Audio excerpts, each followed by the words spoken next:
with, we in Mentor National, we always say amplify youth voice. When young people are lifted up, we all rise together. So I wanted to start with a little bit of some inspiration. So here we go.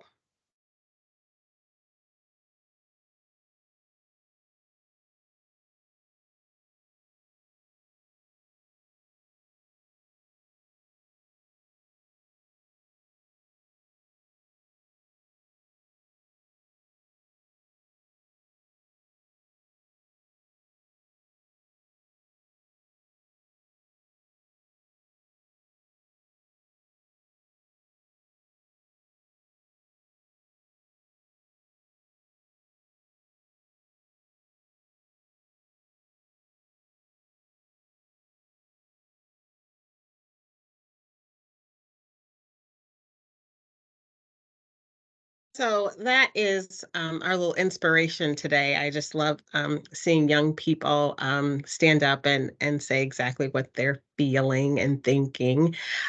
This morning, this is kind of our agenda.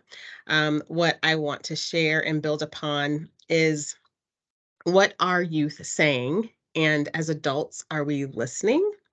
And of course, when we talk about best practice, we're going to fold in some of the elements of effective practice.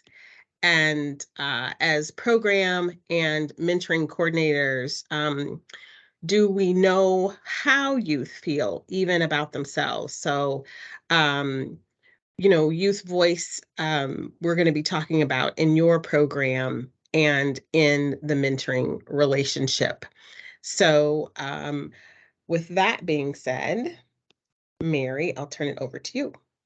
Yeah, so we're going to share some information from the Conditions of Learning, the annual survey that Department of Education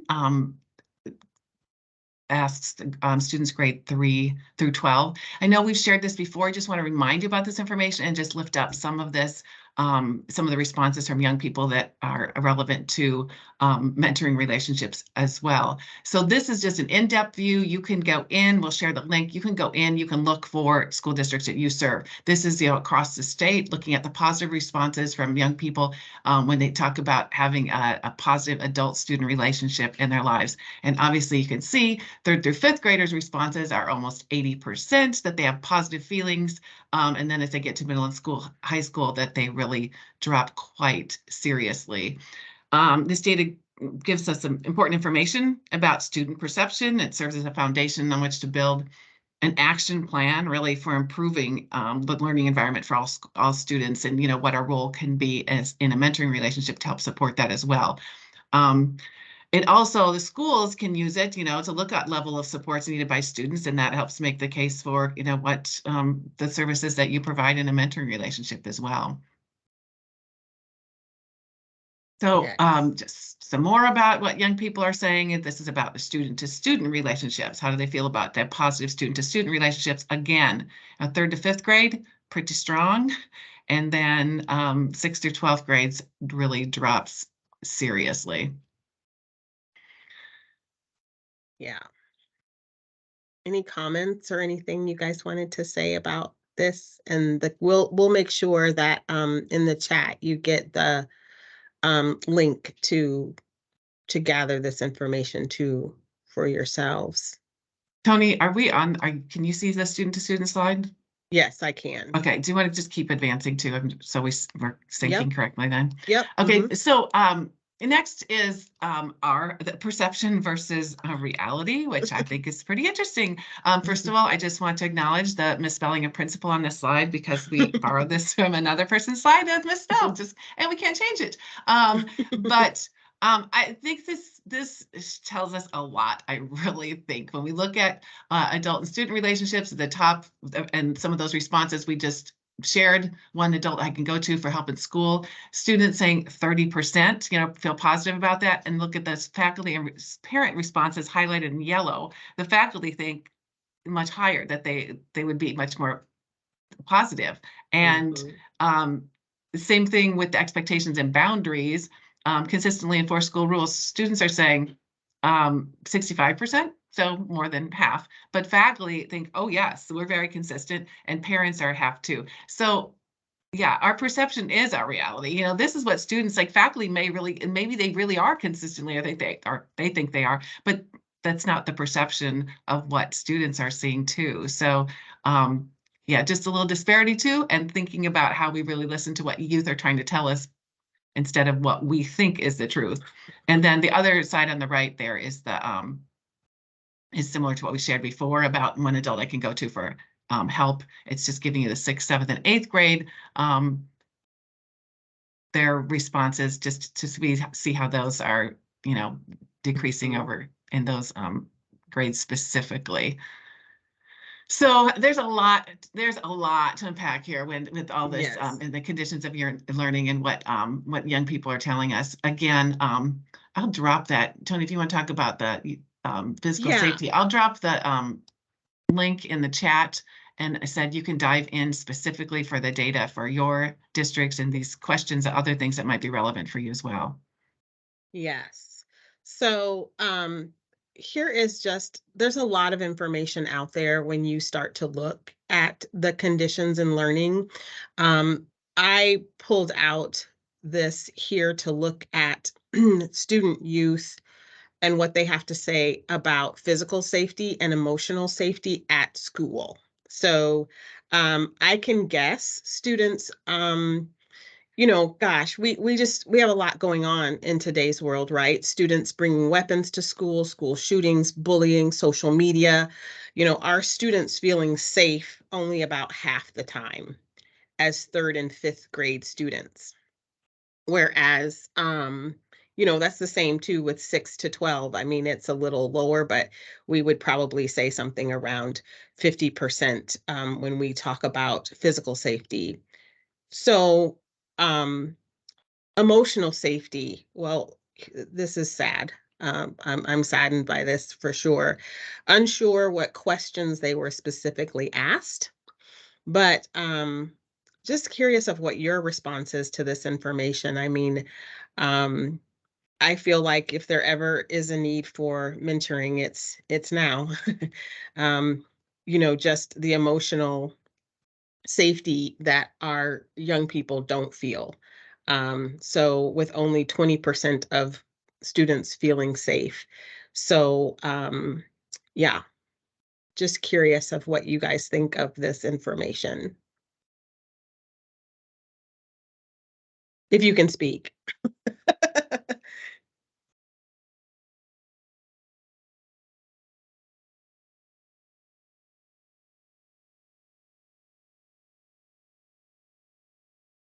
I know, kind of dumbfounding, I'm sure. Well, I guess I also want you to think too, like how you can dig into the conditions of learning for districts that you serve.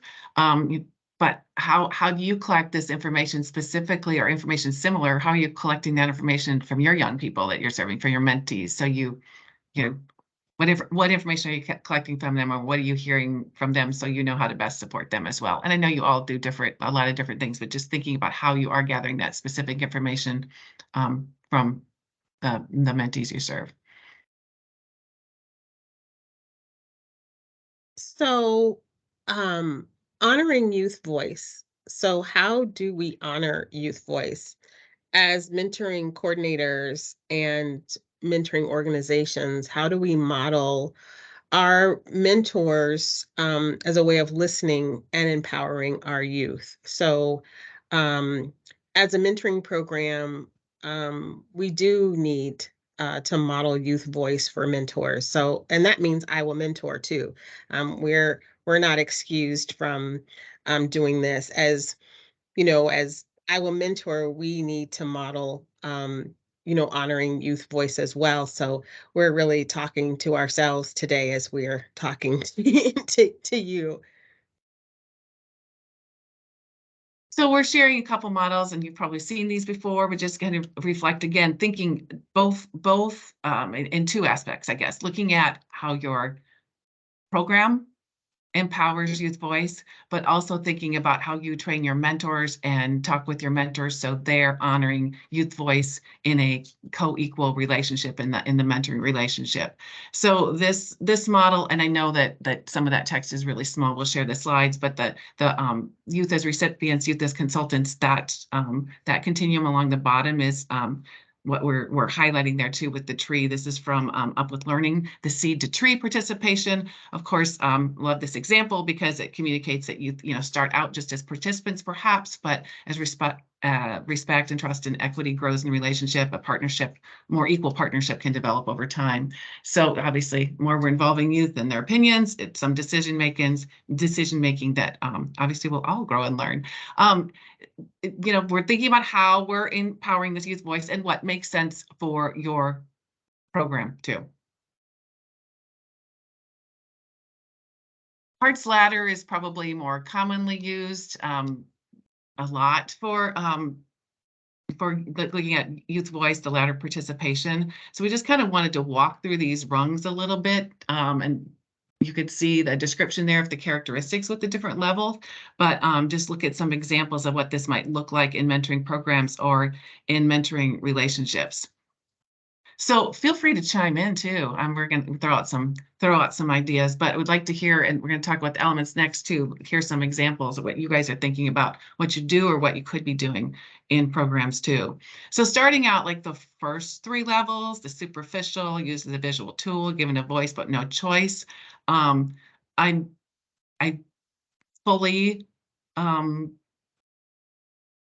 don't know. I don't know if I know this or that we're not there with mentoring programs, that we're not superficial participation would be really, or given a voice but no choice, like just telling telling young people that they're just going to have a mentor, that they're not really, you're not really involving them in that. Visual tool too could be in marketing that perhaps you are representing a mentoring relationships are people being served that are not in your program. Like that might happen in programs. I just really think that I'd like to believe that really a lot of us with programs, we're really not down to the 1, 2, 3 level. But we do know sometimes that students might be engaged in a mentoring relationship where they didn't have much of a choice either. So it might be like 3. But for youth understanding the project, and project that it could be, we talk about it as a mentoring relationship, but with an assigned role. So that might be more like we're doing to a mentee instead of having like an equal relationship in the mentoring relationship. Adults in charge, but respect youth opinions. Probably a lot of our programs might be at this level that we do have to be in charge in some ways about how we're running the mentoring program. But do we respect youth opinion, and how do we get at youth opinion on different aspects of the program? 6 is more about the two-way relationship in mentoring relationships. Again, how can we do this in our program too? That we might have initiated by adults, like the whole program is run by us too. But is there some shared decision making at all in any area? In some group activities that you're offering for young people. Looking higher up the ladder, the youth initiate and act without interference. Are there any pieces of your, any projects or a youth a volunteer recognition or something that youth could, they come up with an idea about it and that you let them run with it and they take charge of all of that, or getting some support obviously from you as well too. So it's degrees of participation, and obviously there are places where it's maybe harder for adults to step back, and there's also places where it's appropriate that adults do have some more, if you will say, control over the situation or of the program. But just looking about how in the mentoring relationship in our program we might engage youth voice a little bit more on any of these levels. Anyone have an example about how they have gotten youth voice at one of these higher levels? Giving you some input on a project or a group activity or something specific?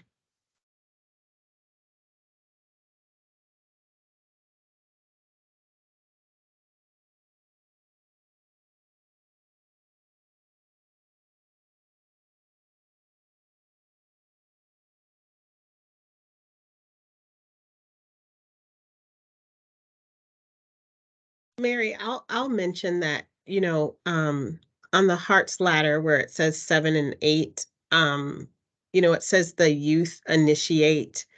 And so, um, sometimes the youth will have an idea of something that they would like to do or something that, they see a need for, and it's quite empowering for them to for us as mentoring coordinators or our organization to say that's a great idea, this is so great, let me help you do this certain thing, or let's your idea, let's put it on paper and actually make it happen.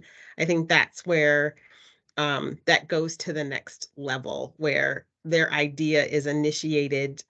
Well, they initiate an idea and then they see it come to fruition. So whether it's a project or a group activity.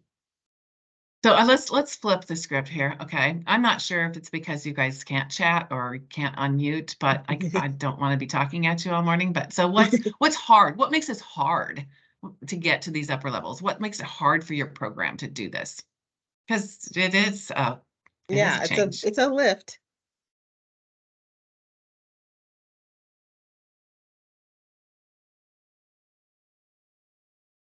Can you hear me? Yes. Okay. I can't turn my camera on, so you won't be able to see me. But um, so I think something that makes it hard for like our program is being the community based. Yes, I check in with them and I, check in with the mentors, but and with parents, but with them being minors, it's hard for me to contact them directly when I do those check-ins. Because usually I don't, even if they had their own phone, like I don't have their contact information, and there might be some concerns about like me contacting them without the parent knowing. Um, so I think just even like having the access to talk to them, because I don't see them in person a whole lot unless it's a group activity that we put on through the program and their mentor brings them, or I happen to see them out in the community and can, Yeah. say hi to them quick. So, um, Yeah, Nicole, my, I know. Yeah, because I know others could chime in too. And I know sometimes it's like they're with their parent, and so the parent will hand them the phone or something too. Well, then that's, it's kind of Not the same. the parent standing right there too as they're having that conversation. So it's maybe not getting their most honest reaction as well, or their honest feedback.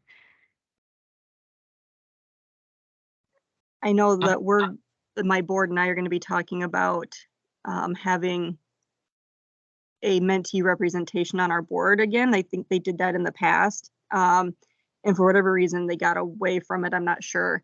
Um, so yeah, that's something that we're going to bring back up and see if, we have an older mentee that we can bring in Hmm. to help get some of their input that way. Yeah. that's Yeah. great. And we're going to talk a little bit more specifically about boards later. Yeah, thanks. Anybody else challenges or what they are trying to do? What makes this hard?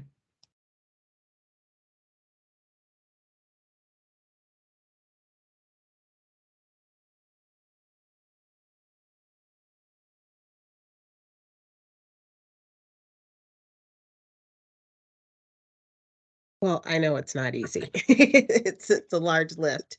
But Can you hear me? oh yeah. Hey, this is Jess. Hmm. So with one of our peer programs that is school based, I know Marty's been able to do like they wanted to do a community service project. But since it was during the school that, we had to put parameters on different things they could choose.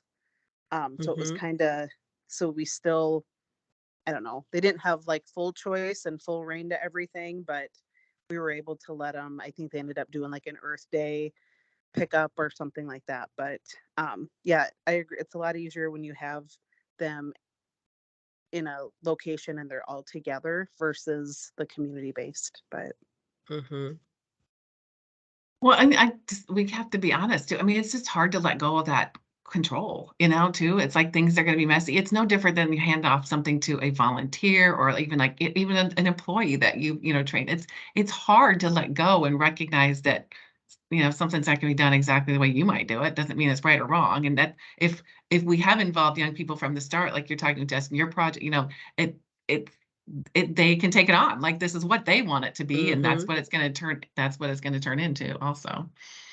Yeah. So I'm getting messages from you guys. Thanks so much for sending them that you're having problems unmuting and chatting. So we apologize. We'll totally the next bagels and best practices that we do. I don't know if we'll use Teams, so we may just go to Zoom and figure it out. But I appreciate you guys' patience and hanging We're in there also with going to be in a us. different department then, so we might be told what we're using. So we'll try to figure it out better. How we're gonna do it. But just thanks so much for you guys just plowing through and helping us here. Um, this is I always want to bring us back to the elements of effective practice for mentoring. So don't think that youth voice isn't mentioned in EEP. Of course, you guys know that.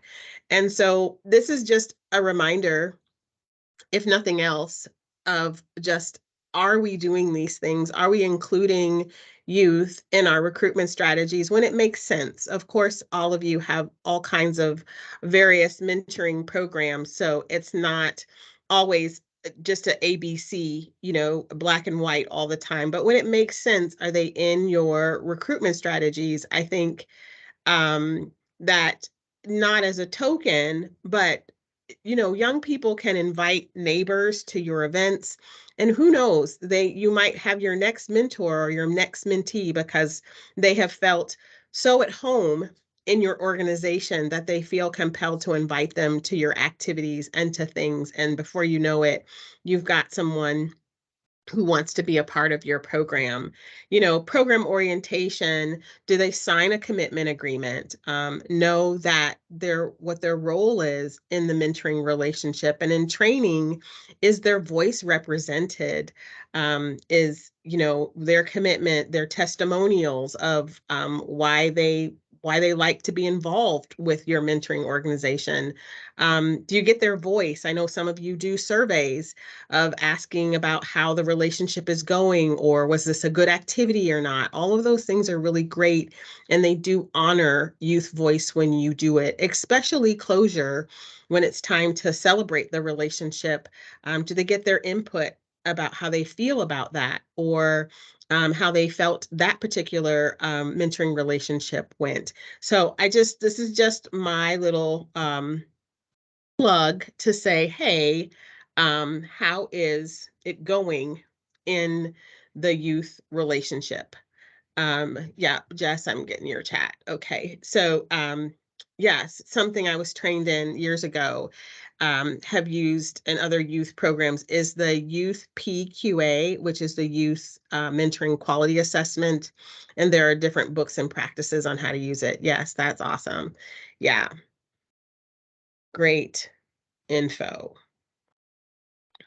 So, empowering youth. How can we build youth power in our mentoring organizations?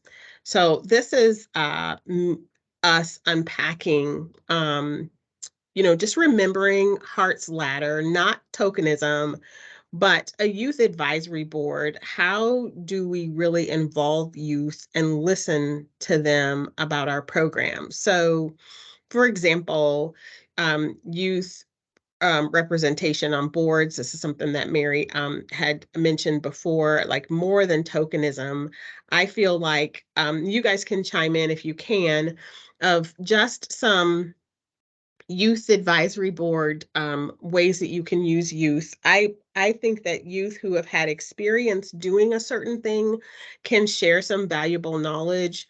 So older youth who may have been through, I think of the foster care system, and you want to do something or want to invite other students or other young people, they've been through the system before, so they might be able to give you some insight on things, and what might make you feel more comfortable, whether it's, just even being around adults and being the only one on an advisory board, or them just having an advisory board as youth together, and then they give your board some information, is always valuable. So So, yeah. consider a youth advisory board.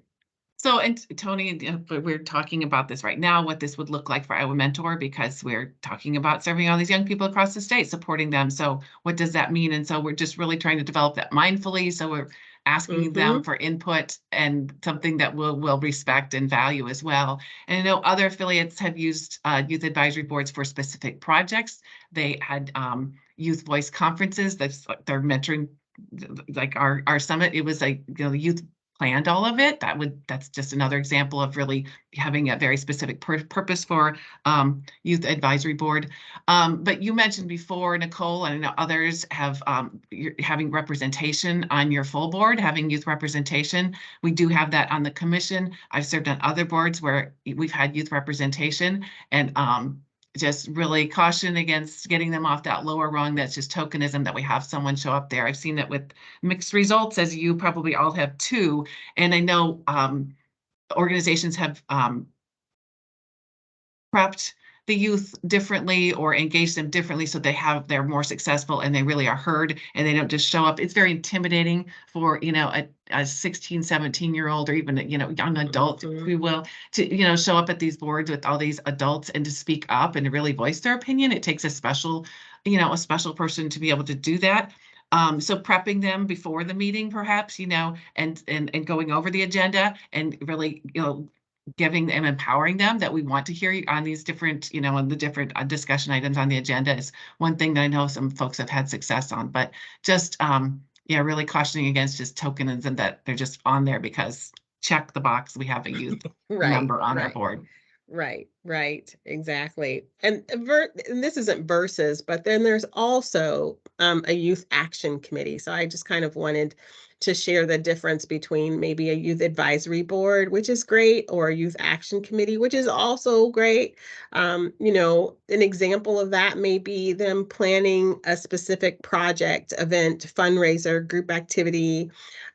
People also look at youth action committee as an advocacy, seeing a community need and addressing it. And so would love for you guys to share also, if you can, just some youth action things that you've seen in your community.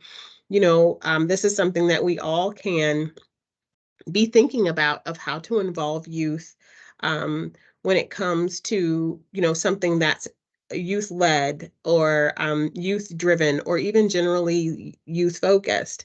So you know, those are things that we should, you know, consider and think about as well, is how we can have a youth action committee. A couple good examples at state level, the human rights, yes, it's in their name that they do this very well with youth. You know, the SIAC, the Youth Action Committee, the Youth Board, like they develop an legislative agenda every year, and they're up there advocating for that. Felicia, I think you can unmute, but YSS has really great youth action with the AMP group, right? And they created a legislative agenda as well. I don't know if anyone else has had to. Some of you are involved with Youth Collaboratory too, and sometimes that's a big piece of their work as well as Youth Action Committee. I don't know if anyone else has an example when they've formed something more like this instead of advisory.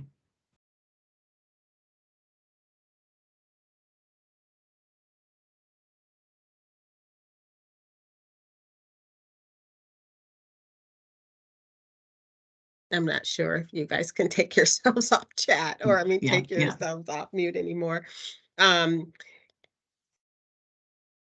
some fundamentals here that, as I was looking through things on Youth Voice, these are some great fundamentals on working with young people, and just how are you and your organization, you know, working with youth. Of course, I love this. My favorite here on this slide is think with them, not for them.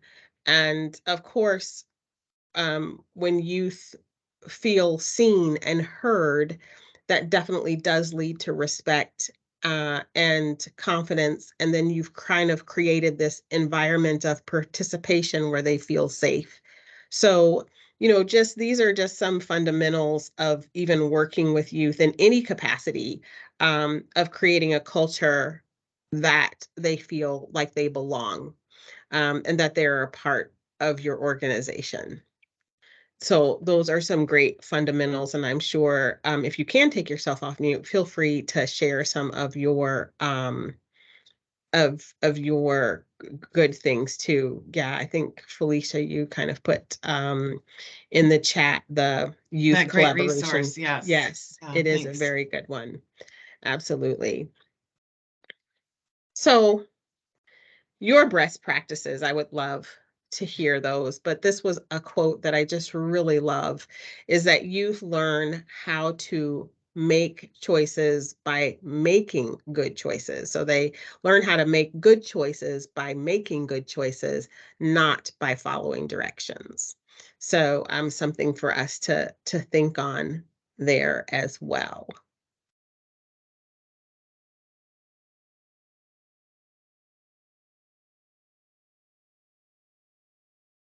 So I wanted to tell you all what's coming up. Mary, is there something that you wanted to say before we go on? No, I just really want to apologize that we can't